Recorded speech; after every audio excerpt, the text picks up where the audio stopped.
إنا لله وإنا إليه راجعون كل نفس ذائقة الموت وهذا جيردي سلسو حقيقي أبوان كوين إلهي باوينه يعانك أبوان محمد إبراهيم ورسمة وكما قعدير هجراوي ayaa la soo sheegay inuu geeriyoodo geeridiisa la xaqiijiyay abwaankan oo ah abwaan Soomaaliyeed runtina dadku ay aad u garanayaan maansooyin badan iyo gabayo badan runtii lahaa ayaa la sheegay inuu geeriyooday kulay waxaan u maleynaa inuu maanta uu geeriyooday Allah u naxariisto qabriga Allah waasiciyo dambigiisa Allah dhaafo heeladii uu ka baxay samir iimaan Allah ka siiyo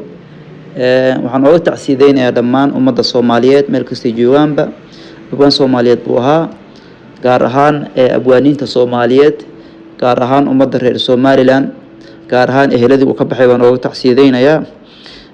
runtii Ilaahay ha u naxariisto adeerkeen abwaanka Soomaaliyeed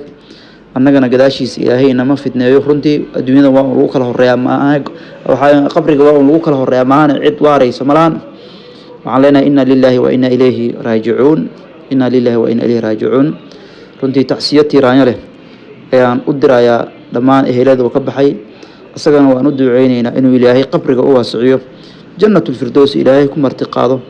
Ilaahay ka dhigo mid uu ka raali noqday Ilaahay idinkiis Ilaahay baan jannadiisa u weydiinaynaa maanta duco buu inooga baahan yahay aan u duceyno adeerkeen abwaanka Soomaaliyeed aabaha Soomaaliyeed inuu Ilaahay qabriga u waasiciyo inna lillahi wa inna ilayhi raaji'uun